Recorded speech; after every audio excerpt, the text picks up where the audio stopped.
You're listening to Victory Baliwag. We hope that this message encourages you today. Magandang umaga! Ako'y lubhang masiya na nandito kasi balita ko yung mga nandito daw ay mga naggagandahan at nagwagwapuhan. Totoo ho ba yun? Tingnan niyo yung katabi niyo, naniniwala ho ba kayo doon? Yung iba may pagdududa, no? Thank you very much, Pastor Lloyd and Miss Judy. Appreciate niyo ba si Pastor Lloyd, his leadership? You know, interact. Palakpakan natin si God for the life of Pastor Lloyd and the whole team. Here, nakasama ko si Pastor Lloyd sa isa sa mga retreat. He invited us, I think it was 1 or 2 years ago, kasama na mga ilan sa mga singles na team natin in Bulacan. And really, one thing I admire about Pastor Lloyd is his, actually two, his positivity in the sense and his passion for the Lord. Naniniwala ba kayong gano'n si Pastor Lloyd, right? His joy and his passion for God. Of course, si Chi, okay, full-time ka na pala ngayon. Na-meet kita na parang hindi pa. And then, of course, our campus director, si Eman Victoria. It's a joy and delight for me to be here. This is a picture of my family, Geraldine, the most beautiful girl in the world, and 2 kids, Jedediah and Nisha. Today, we are celebrating, nasabi na ni Pastor Lloyd, a festival called Pentecost. Can we all say Pentecost? Alam niyo, kung mapapansin niyo, ito yung isa sa mga bagay na hindi natin usually nasi-celebrate. Mamaya babalikan ko yan, pero napakahalaga nito sa pamumuhay ng isang Kristiyano. Sabi sa Leviticus chapter 23, sino sa inyo dito, pinangka-quiet time mo ang Leviticus? Quiet time talaga. Tulog. Pero sabi sa Leviticus 23, the Lord spoke to Moses saying, "Speak to the people of Israel and say to them, these are the appointed feasts of the Lord that you shall proclaim as holy convocations. They are my appointed feast." Sabihin nga natin, holy convocation. Ibig sabihin nun, gathering. Marami namang pagtitipon na nangyari, minsan pang political, minsan pang concert, minsan pang entertainment, pero ang Panginoon ay may itinakda na gathering, a holy convocation and a holy feast. At yun yung mahalagang bagay na dapat natin isipin. Minsan iniisip natin pag festival, tradition, automatic, mali agad. At malamang sa atin, lalo na kung lumaki ka sa isang religious na background, nung naging Kristiyano tayo, tinalikuran natin lahat ng mga traditions and lahat ng mga ganung bagay. Now, before may tinatawag silang kawikaan, diba? Yung throw the water along with the baby in it or throw the baby out of the basket. Before we do that, sinabi ni Lord na meron siyang mga ilang bagay na gusto natin maalala. Why are traditions and some feasts important? Sineselebrate siya. Kasi, ito yung Jewish calendar, meron 3 main na feasts na sineselebrate. Dadaanan ko lang sobrang bilis para magka-background tayo dito, no? Merong Passover, pinapaalala nito ni God. Okay, sige, pakita ko na muna. Why are there festivals in tradition? Because it tells a story. And then at the same time, pinapaalala nito na, part tayo nito. Magkasama tayo dito. It shows what God values. It unites us. It makes us feel that we are on the same page. And it also shapes us. Hinuhubog tayo nito sa gusto ng ating Panginoon. At it symbolizes spiritual truth. So going back to that calendar that I showed you. So, meron ditong Passover. It talks about how God delivered delivered Israel from Egypt. Naalala niyo ba yon? Yung Exodus? Niligtas ng Panginoon yung Israelites from Egypt.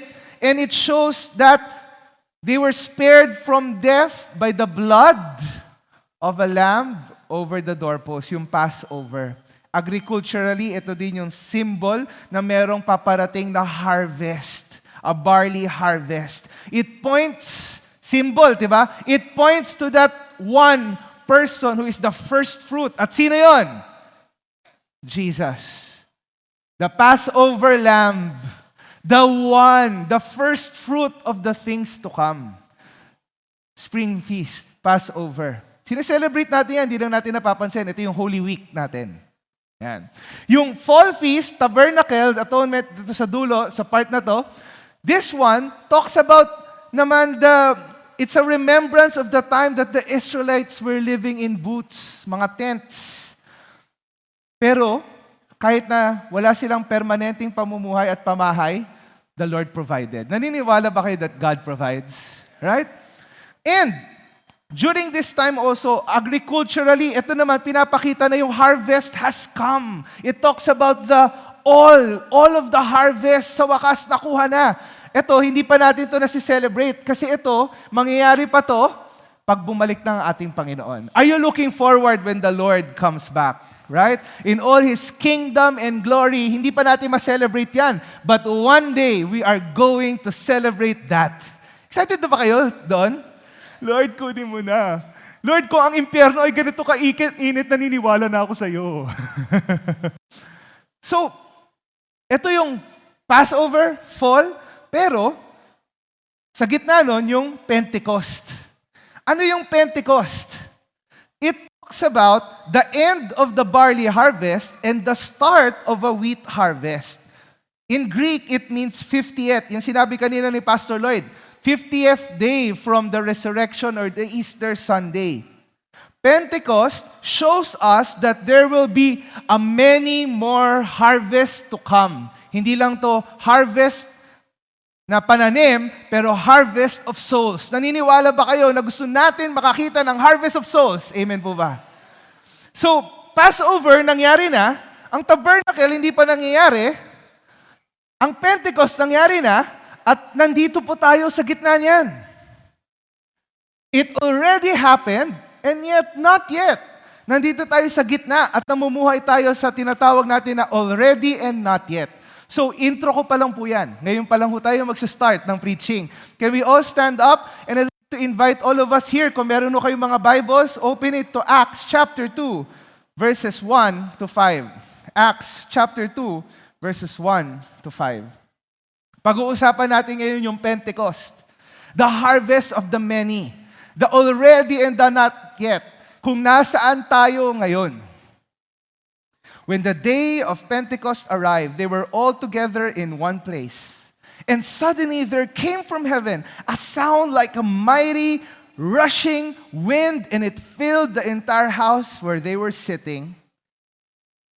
And divided tongues as of fire appeared to them and rested on each of them. And they were all filled with the Spirit and began to speak in other tongues as the Spirit gave them utterance. Now there were dwelling in Jerusalem Jews, devout men from every nation under heaven. Our final authority, the ultimate standard of our lives. The only thing that will remain, the Word of God. Let's pray. Lord, thank you. Mangusap kayo ngayon sa amin. Pakita niyo sa amin ang kahalagahan ng Pentecost. Show us the value of celebrating this feast in Jesus' name. Amen and amen. Go ahead and take your seats. Sabi ko kanina, that the Pentecost shows that there will be harvest. Can we say harvest? May harvest na gagawin ng Panginoon. At doon sa verse na nabasa natin dito, sabi dito sa gitna ng Pentecost na to, dito pumasok at dumating in a particular manifestation yung Holy Spirit. Sabihin nga natin Holy Spirit. The Holy Spirit appeared, arrived, filled to all of them. And guess what? Ito po yung truth dito. The Holy Spirit is sent to everyone who believes in Him. Sino sa inyo dito naniniwala kay Jesus as your Lord and Savior? Here is the best gift, the eternal life of God in you through the Holy Spirit. Yung banal na Espiritu ngayon nasa puso at isipan natin. Naniniwala ba kayo doon? Yun yung spirit of sonship. Kaya tayo pwede natin sabihin, Father God. And not only that, so sabi dyan, they were all filled. Sabihin nyo nga filled. Napuno. Hindi lang sakto, hindi kulang. Actually, kakagaling lang natin sa series na yon, di ba? More than enough. And then, just enough, diba? Always enough. The Holy Spirit, guess what? He fills us. That's a promise of God. God fills us with His Spirit. Gusto natin yan. Gusto natin na punuin tayo ng banal na Espiritu. Bakit? Ano bang ginagawa ng Holy Spirit sa buhay natin? The Holy Spirit encourages us. Sino sa inyo kailangan nyo ng encouragement? Tama. Kailangan nyo minsan down na down ka, hindi ka napapansin, hindi napapahalagan yung ginagawa mo. Guess what? The Holy Spirit encourages you. The Holy Spirit comforts you. The Holy Spirit guides you into all truth. Ang tawag nga sa Holy Spirit is another counselor, an advocate, a friend. You have a friend in the Holy Spirit. The Holy Spirit guides you into all truth. Sino sa inyo dito, you are businessmen? Meron ba dito mga negosyante? Taas ko kamay. Sometimes you need wisdom, right? You can ask God, the Holy Spirit, to give you wisdom. Sino sa inyo dito, parents? Taas kamay. Di ba minsan, pag pinapalaki natin yung anak natin, kailangan natin, Lord, bigyan niyo ako strength. The Holy Spirit gives us power to do that. Tama ba? Sino sa inyo dito, you are a student? Taas kamay. Minsan, di ba, pag estudyante ka, hindi mo minsan naintindihan yung nararamdaman mo, sobrang dami bumabagabag sa isip mo. You can ask the Holy Spirit to help you in your midst. The Holy Spirit fills us. God fills us with His Spirit. Then, guess what? Itong Holy Spirit na to shows that we cannot live our Christian lives apart from the Spirit. Do you believe that? Hindi natin ito kaya. Hindi natin kaya maging Kristiyano, pero hindi tayo kumakapit sa kapangyarihan na binibigay ng Holy Spirit. Now, I want to highlight this part. Sabi dito, you will receive power when the Holy Spirit comes upon you. We want the power of the Spirit. Amen? We want the wisdom of the Holy Spirit. Amen? We want the encouragement of the Holy Spirit. Amen? Gusto natin yan. We want the benefits of having the Holy Spirit in us. Pero, ito yung problema. Minsan, gusto natin yung benefit, pero hindi yung purpose kung bakit binigay. Minsan, gusto natin yung blessing, pero hindi yung kadahilanan kung bakit binigay ng Panginoon ito. Hindi ko sinasabi na mali yun. In fact, part yun sa binigay ng Panginoon. He blessed us with His Holy Spirit. Siya mismo, God Himself living in us. But, sometimes we stay in the blessing we receive, we love the benefits, but not the purpose. Sabi dyan, you will receive power. Para saan yung power? Yung power to change things politically? Minsan nakala natin pag ang Kristiyano nagkaroon ng power para gamitin para pagbago ng mga polisiya. But the power that the Holy Spirit gives is not for that. Notice, si Jesus nung nag-resurrect siya, which is a historical truth, by the way.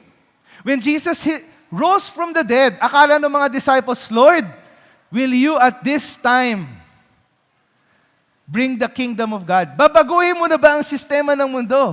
Sabi niya, hindi para sa inyo yun, but you will receive power. Para saan yung power? Yung blessing, power. Pero ano yung purpose? Sabi niya, you will be my witnesses. Sabi mo sa kaliwa, you will receive power. Sabi mo sa nasa kanan, to be witnesses. And guess what? That's what happened in Acts 2 verse 4. They were filled and they began to speak. Hindi lang sila na-feel, tapos okay na, feel good na ako, okay na ako, wow, encouraged na ako, thank you Lord, salamat God. No, they were filled and they began to speak. What do they speak about? Did they speak about things politically, trends, ano pa ba? Mga uso, yun ba yung preach ng early disciples? Binigay ba yung Holy Spirit sa kanila para, gamitin niyo yung pananalita niyo na pinuspusan ng banal na Espiritu para magsabi ng mga bagay na ganito, ganito, ganito? It says there, they spoke and they were speaking the mighty works of God. Ang kapangyarihan ng banal na Espiritu ay gagamitin daw ng mga tao, mga Kristiyano, para papurihan ng Panginoon. Do we believe that? The mighty works of God. Ang magaganda at mga kamangha-manghang gawa ng ating Panginoon. Siya lang naman yung karapat-dapat na iangat. Tama ba ako? Now, I'm not saying we shouldn't be involved in many things. What I'm saying is, let's remember what the Holy Spirit came for us to do. To be filled, to be a witness. Now, let's continue.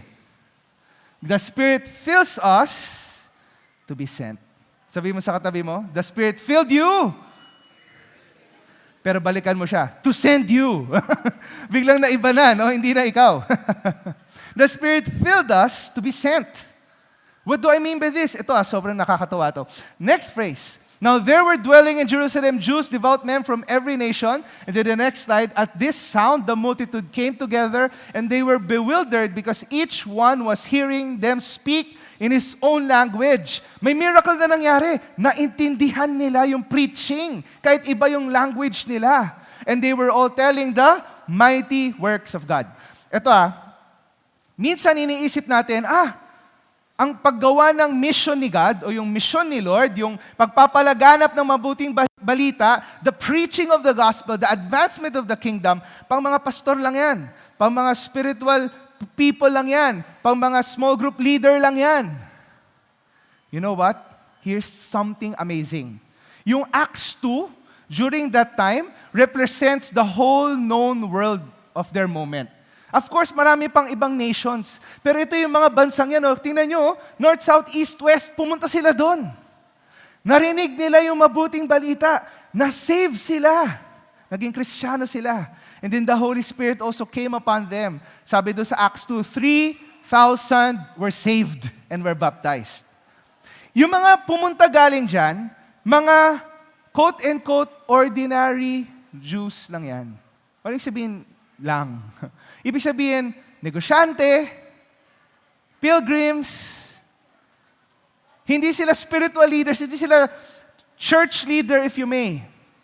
Pero nung na-receive nila si Lord, bilang negosyante, bilang pilgrim, dala-dala nila yung mabuting balita kasama ang Holy Spirit. And guess what? Nung pumunta sila dyan, may naskipan ako? Nawala. Di pala nasali dyan. Pero meron part dyan na may Roman road. Okay, parang kulang yung slide. Pero meron doon isang slide doon na yung part during that time, there's an extensive road network built for commerce. So sa west side, yung Roman road, at sa east side, yung Silk Road naman. So, imagine mo kung negosyante ka, pumunta ka sa Jerusalem para mag-worship, and then after nun, narinig mo na si Jesus, yung Messiah na pinakihintay mo, nabuhay siya uli, filled with the Spirit, bumalik sila all throughout, all across the place. Dala-dala nila yung mabuting balita ng Panginoon. It went as far as China. Ito sobrang nakaka-excite to. Di ko alam kung ma-appreciate nyo, no? Bago mag-1000 AD, ang gospel umabot na sa China. Wow! Akala kasi natin, yung gospel, nangyari lang siya, pumunta sa China after mga nasa 1900s, 1800s. That's not true. And to prove this point, meron tayong tinatawag na itong steel na to. Ang tawag sa kanya ay si Xi'an steel. Nasa China to. It shows that there was Christianity by the year 600 AD. All because, and it started not because a missionary went there, it started because a believer filled by the Spirit went there. Hindi lang to pang full-time, pang lahat to. Tingnan mo yung katabi mo. You are filled to be go. Ay, mali, pa English, no? You are filled to go. You are all filled to go. Pag narinig nyo yung mabuting balita ng Panginoon, pag napuno ka ng Holy Spirit, kahit saan ka pumunta, negosyante ka ba? Nagtatrabaho ka ba? Estudyante ka ba? Magulang ka ba? Lola, lolo ka ba? You are a missionary wherever you are. So, Pentecost reminds us that we were filled by the Spirit to be involved in His mission, be part of something eternally big. Pwede ba natin ito sabay-sabay basahin? 1, 2, 3, go.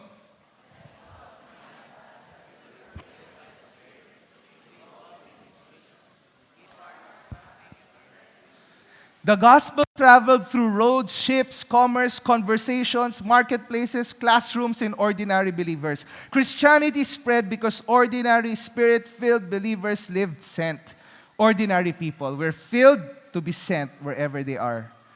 Pentecost reminds us that we were not filled merely to enjoy God's presence, but to join God's mission. Kasali ka dito. Pinuno ka ng Holy Spirit para sumali sa mission ng Panginoon. Ang tanong, anong klaseng Kristiyano ka? Are you a Christian who lives for the moment? Or you a Christian who lives for the witness?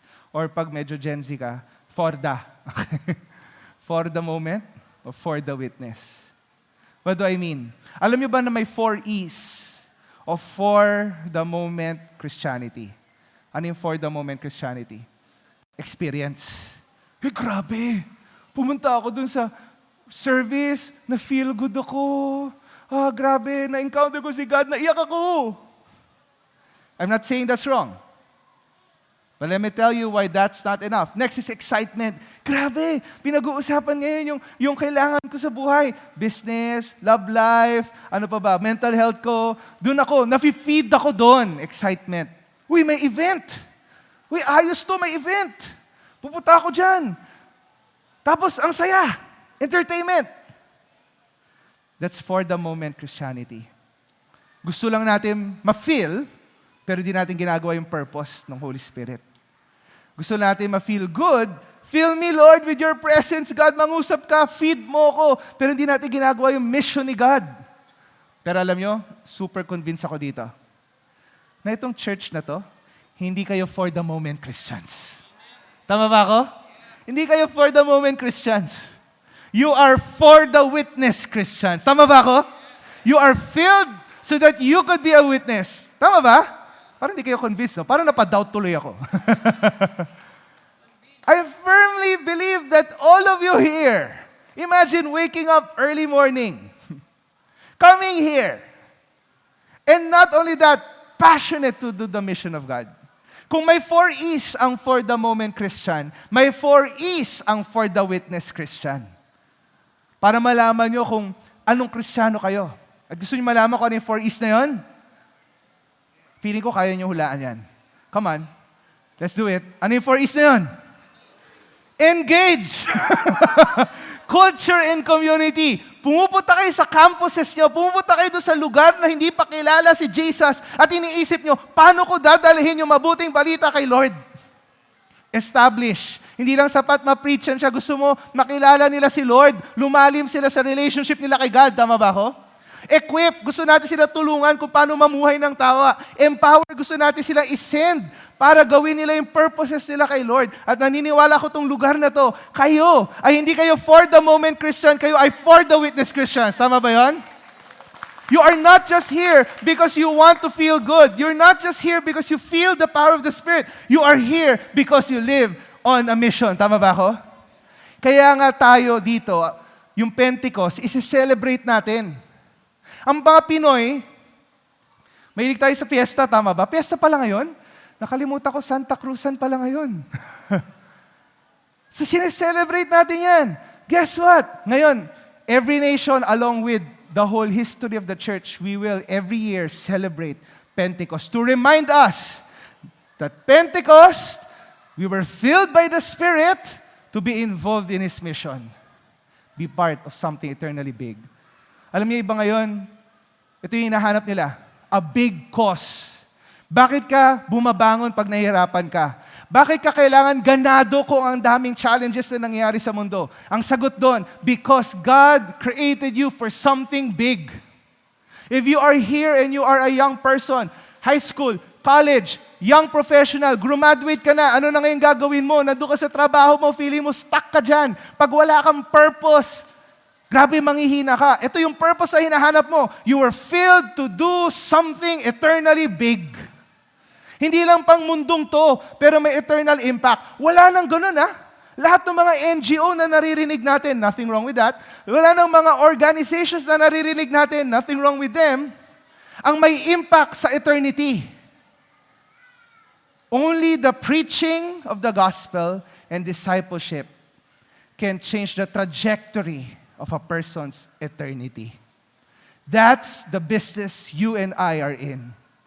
We are filled by the Spirit to be involved in the mission of God.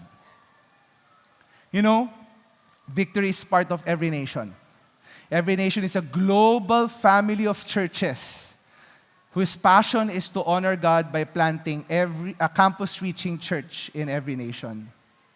Okay lang ba, share ko sa inyo some of the updates. The Lord has been so good to us, and you are part of this. Currently, we are in 86 nations, 711 churches. Buong mundo to, hindi lang Pilipinas. And for 1,405 universities. Palakpakan natin si God. Imagine, what started 30 years ago for every nation now led to this. It's because people like you and me were filled by the Spirit and got involved in the mission of God. Now, locally sa Philippines, 202 missionaries were sent to 40 nations. There, as of 2026, 91 10-day teams to 26 nations. At currently, 2026, 2022 World Missions Track graduated to 12 nations. Kasali dyan si Dalia. Okay? So think about that. Again, palakpan na si Lord dyan. Diba, imagine this. You know, narinig ko to kay Pastor Paulo Poncelan. The power of the church is not just in its seating capacity, but in its sending capacity. When we send and when we send and when we send. That's why, 2033 is the 2000th year of the church. Diba, 33 AD, some say Jesus resurrected from the dead. 2,000 years from that, 2033 is the 2000th year of the church. Ang saya, no? Na we get to somehow see that in our lifetime.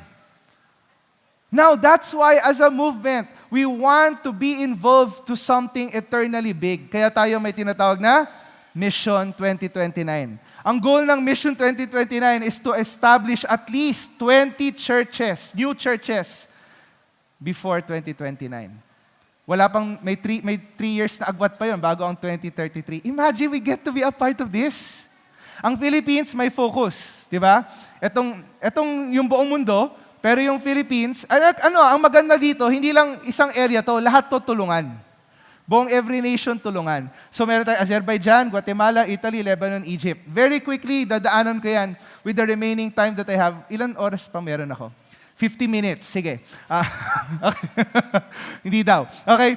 Azerbaijan, ipapadala na natin yung ating team leader dyan this August. Okay. Hindi ko na papakita yung picture. Alright? Guatemala at the same time, Azerbaijan, Guatemala, their visas are somehow ironed out. Papadala na rin natin yung mga missionaries natin dyan. Actually, yung church planter natin nasa Guatemala na ngayon.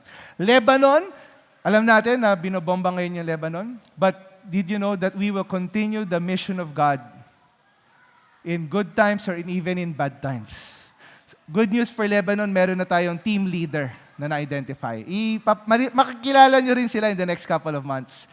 Egypt, we have our very own missions director, si Pastor Rodnel, who will be going there as well. Okay? So, skinipan ko yung Italy kasi Pastor Lloyd medyo bias ng konti, no? Kasi alam niyo naman na mag-i-Italy po ako, di ba? That's, okay, 50 minutes nga, sabi. Okay? So, me and my team will be going to Italy. Just want to share this very quickly. What do you think when you hear Italy? Yeah, di ba? Pasta, food, right? Pasta, pizza, ano pa ba? Tiramisu, pad thai, hindi yon. Hindi, check ko lang kung umuo lang kayo lahat. Pad thai, hindi kasali. Okay? And not only that, Italy is a culture exporter. Obviously, food. Then, of course, architecture. Mga engineers dito, architects dito, you know what I'm saying? And then at the same time, it's also a exporter of culture. Montessori, narinig yun na yun? Italian yun. Vespa, Ferrari, piano, all from Italy. Michelangelo, Donatello, Teenage Mutant Ninja Turtles. Ay, mali rin yan. American po yan. Pero ang point ko, culture exporter ang Italy. When we hear Italy, we also think of churches. Bakit tayo magpa-plant ng church sa isang lugar na punong-puno na ng churches? Sa Rome pa lang, may 600 na. You know, we went there as a couple. We did our scouting trip. Gusto ko lang pakita yung parts of it. We went to Milan, it's like the financial capital of Italy. Two campuses doon, Università di Milano and Politecnico di Milano. Isang 60,000 and 48,000 students. And then we went to University of Bologna, one of the oldest campuses in the world. 90,000 students. Yung term na alma mater, narinig nyo na po ba? Sa kanila galing yun. 1059. That's how old it is. It's the oldest, or at least na pangalawa siya, sa oldest university in the world. And then, Sapienza, University of Sapienza, it's the largest in Europe. 120,000 students. Ooh. We went there, me and my wife, shared the gospel, talked to some students. Italians to, yung mga kinausap natin. So that's, nandun kami sa baba. Kasama kay anak ko, nag-share ng gospel doon sa Sapienza, sa University of Milan, and sa Bologna. And then, out of the around 25 students na nakausap natin, how many do you think received Jesus? Oh, subastahan. Oh, mga ganun. Mali pala, mali. Okay. Any number? 1, 2, 3, going once? Uy, mali. Sorry, Pastor Lloyd. Okay. Guess what? 0. All of them are atheists and agnostics. Ooh. Because when we say Christianity, they see it as religion. Di ba ganun naman din tayo dati? Tingin lang natin sa Christianity, religion. Pinalaki ako dito, sinama ako ng magulang ko dito, religious institution lang to, political, irrelevant, makaluma, pang turista, corrupt, pang mayaman. Alam nyo, when we were there, we realized na it takes eyes of faith to see the need. Madaling makita ang need kung kunwari, isa sa mga nangyayari sa Africa, walang tubig, walang pagkain, kitang-kita yung need. Pero it takes eyes of faith to see a different kind of need. Diba mas nakakalungkot pa, sasabihin natin, okay na yan, first world naman sila eh. Dami naman simbahan. Tapos sila pa pala ang gutom sa mabuting balita ng Panginoon. It takes eyes of faith to see the need. And yet it also takes eyes of faith to see what God is doing in that area. Imagine, tayo na Pilipino will be blessing that nation. It takes eyes of faith to see. Alam niyo ba ngayon, meron tinatawag na silent revival na nangyari sa Europe? Hindi pa siya ganun kalaki, pero now there are young people, next generation people, who are hungry to know about Jesus. Our goal is to plant a campus-reaching church doon sa Rome, Italy. Hopefully, ma-impact yung mga nasa paligid dyan. Sa paligid na yan, wala pang Every Nation Church doon, wala pang Every Nation Church doon, si Pastor Rodnel nandun sa Egypt, pero sa part na yan, wala pa. The vision is it's going to be a hub, an apostolic hub, a sending hub. That's what we are going to do when we do Mission 2029. Hindi lang to para, uy, kasi tourist spot eh. No. Kasi kailangan nila si Lord. At ang nakakalungkot, akala natin okay sila, pero hindi pala. You know, this is our team right now, sa ngayon. Tinan niyo nasa gitna, oh. Yeah. Kilala niyo ba yon? Si Dahlia. Yes. Such a blessing to our team. She is now in Macau for a short-term mission trip in fulfillment to the requirement of their school of ministry. You know, this is just externally people who's going there. Pero, bawat isa sa amin are from different churches with different people rallying behind What happens when the whole church is filled by the Spirit? We get to be part of something eternally big. You know, Pentecost reminds us that we were filled by the Spirit to be involved in His mission. I want to urge you, be part of something eternally big. Narinig yun na ba yung left behind? Di ba iba sa atin, takot tayo ma-left behind. Guess what? We should be scared more of being left behind on the purposes of God. Kasi si Lord darating naman yan eh. Meanwhile, tayo, let's be faithful in the mission of God. Balik tayo dito, no? Romans 10:14, how will they call on Him whom they have not believed? And how are they to believe on Him whom they have never heard? And how are they to hear without someone preaching? That is why, sabi sa verse 15, and mind way, kung may heart kayo sa Italy, isali nyo na rin po, 10:15, okay? 10:15 a.m. or p.m., pili na lang kayo doon. How beautiful are the feet of those who bring good news. Ngayon, nilagay ko yan for Italy, but it's not just for Italy. It's for any nation God has put in your heart. Pwedeng hindi naman Italy, okay lang yun. Maybe God placed a nation to you. Bulacan is going to Palau. And then other nations too, it's okay. What matters is, are we involved in what God is doing? Are we saying that we are not just contented to be blessed, but we want to be a blessing to the nations? Are we saying, Lord, you fill me with the Spirit so that I could be a witness? And I want to be part of something big. Again, nangyari na po yung Passover. Dumating na yung banal na Espiritu. We are already here. Hindi natin alam kung kailan babalik si Lord. Not yet.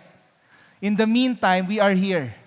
In the meantime, we will do what God tells us to do. In the meantime, we will plant campus-reaching churches in every nation. In the meantime, we will honor God and make disciples. In the meantime, we will change the campus and change the world. In the meantime, we will engage, establish, equip, and empower because we say, Lord, you have been so good to us. Lord, napakabuti mo. Minahal mo kami, niligtas mo kami. How could you be involved? 3 things, pero nagdagdag ako ng isa. Okay lang ba yan? Pray. Pray for a nation. Pray for Agile. Pero okay lang ba kung meron pang iba? Okay lang din. Pray pa rin. Pray. Our prayers are those missiles that will always hit its target. Give. Some of you want to give? Go ahead. Go. Maybe some of you wants to go in some of them. Talk to Pastor Lloyd. Nagdagdag ako na isa, connect. Baka may kamag-anak kayong kilala in any of those nations that we are starting a church. Connect them. Connect them. Who knows? Baka kaya tayo dinala ni Lord dyan. Again, this Pentecost Sunday, let us remember that Pentecost reminds us that we are filled by the Spirit to be involved in His mission. Be part of something eternally big. Be part of something eternally big. Regardless of your age, regardless of your season, regardless of your background, you can be part of something that is eternally big. Let's bow down our heads and let's pray. Lord, thank you. You are giving us a bigger purpose and a bigger vision. Can you put our hands in our hearts right now? Lord, I pray, Father, in the name of Jesus, we speak against fear. Lord, you did not give us a spirit of fear and timidity, but of power, love, and sound mind. Lord, yung iba sa amin, hindi namin marinig yung sinasabi mo kasi napapangunahan kami ng mga questions. Silence the questions first so that we could hear what you are telling us to do. Na mauna muna yung pag-oo namin bago yung pagpaano namin. We would say yes first before the how. Can we put our hands right now over our eyes? Let's just pray for our eyes. Lord, give us fresh vision. Vision right now. 5 years from now, 10 years from now, we will remember this moment and we would hear of accomplishments. There's a church in Azerbaijan, in Guatemala, in Italy, in Lebanon, in Egypt, and we are part of that.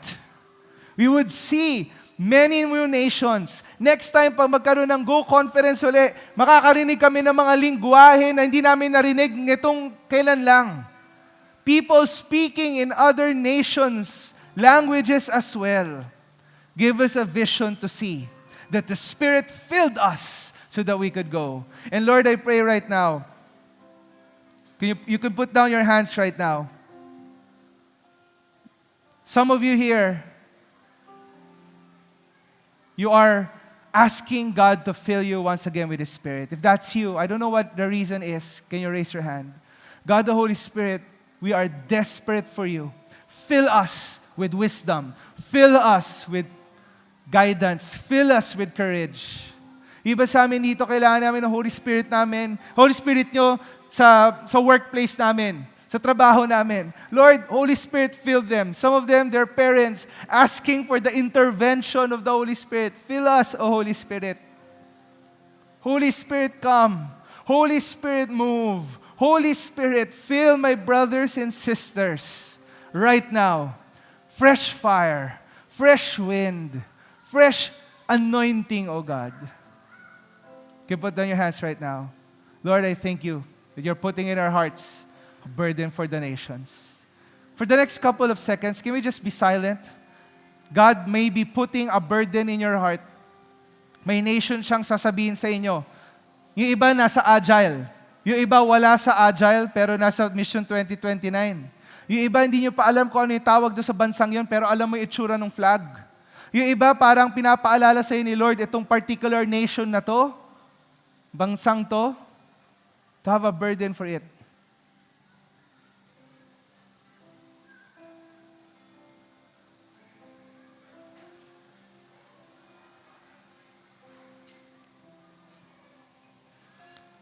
Before I ask Pastor Lloyd to come up here, can we all look here? I just feel this right now. And in all honesty, naisip ko rin to minsan. Naisip niyo na ba yung, bakit pa ako lalabas ng bansa? Ang dami ng problema dito sa bansang to. Tama ba yan? Bakit pa tayo magmi-missions? Dito pala sa Pilipinas, ang dami ng imi-mission. You know the answer to that? Two things. Number one, sabi ni Lord go and make disciples. And number two, it's this. Do you believe in a big God? Naniniwala ka ba na yung Diyos natin? Kayang i-bless itong bansa natin at kayang i-bless ikaw at ang pamilya mo ng pangarap mo at kayang i-bless ang nations? That's the God we believe in. So why do we go to nations? The answer, because our big God says so. He's so big, He can change our nation. He's so big, He can answer our deepest desires. He's so big that He can change the nations. That's why we go. Let's give a hand to what God is doing right now. Lord, thank you. Parapan natin si Lord. Lord, salamat. Tapat ka. In Jesus' name, amen and amen. Thank you for listening to Victory Baliwag Podcast. Follow us at Victory Baliwag on Facebook and YouTube for more details as we honor God and make disciples.